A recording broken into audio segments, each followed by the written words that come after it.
Have you ever heard the story of the queen who married an old man? No, this isn't a fairy tale about a princess forced into a political marriage. This is the real and frankly kind of wild story of Queen Maria Christina of Spain. Now picture this, it's 1829. King Ferdinand VII of Spain is on his fourth wife. His first three, all passed away without giving him an heir. The entire kingdom is holding its breath. If Ferdinand dies without a child, the throne passes to his super conservative brother Carlos. And let's just say, a lot of people were not thrilled about that idea. Enter Maria Christina of Naples and Sicily. She's young, she's beautiful, she's Ferdinand's niece. Yeah, let's just gloss over that part. Royal families were complicated, but most importantly, she has one job, produce an heir. And she delivers twice. She gives birth to two daughters, the eldest being Isabella. Now here's where it gets juicy. Spain had this law, the Salic Law, which said women couldn't inherit the throne. But Ferdinand, wanting his own daughter to rule, pulls a fast one and changes the law right before he dies. So when he passes away in 1833, his 3-year-old daughter Isabella is now Queen Isabella II, and who's in charge until she's old enough? Her mother, the now Queen Regent Maria Christina. You can imagine how well that went down with Uncle Carlos. He immediately declared himself the rightful king, and boom, civil war. The First Carlist War, Spain is torn apart. So here's Maria Christina, a young widow in her 20s ruling a country at war trying to protect her daughter's crown.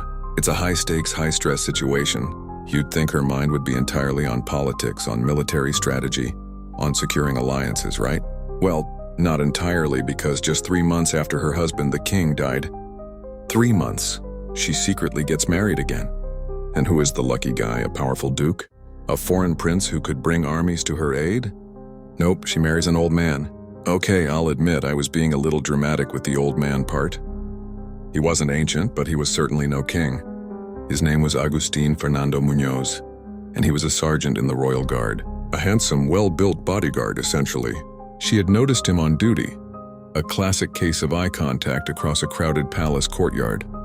And she fell for him hard. This was an insane risk. This marriage was morganatic, meaning he wouldn't become king and their children couldn't inherit the throne. But more importantly, if the public found out that the grieving Queen Regent, the symbol of the nation, was secretly married to a common soldier while they were fighting a brutal civil war for her daughter, it would be a scandal of epic proportions.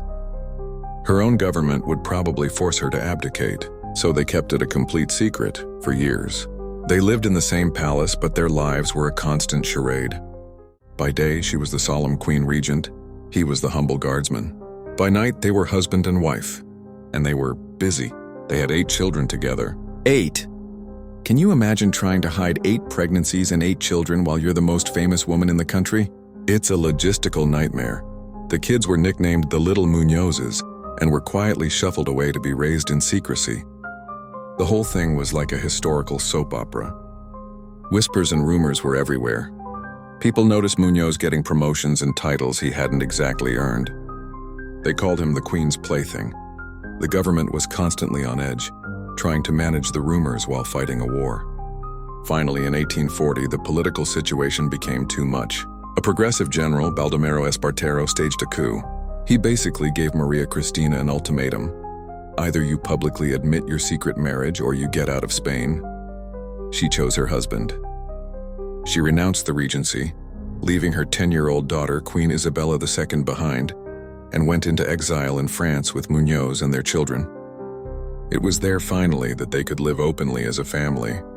They eventually got their marriage officially and publicly recognized by Queen Isabella years later. So, was she a foolish woman led by her heart, or a woman who simply refused to sacrifice her personal happiness for a crown she never really asked for? She was a queen, a regent, a mother to a future queen, and a wife to a common soldier, all at the same time. Her story is a powerful reminder that behind the grand titles and historical portraits are real people with complicated, messy, and passionate lives. She was the queen who risked it all, not for power or for a kingdom, but for the man she loved. And that's a story worth remembering.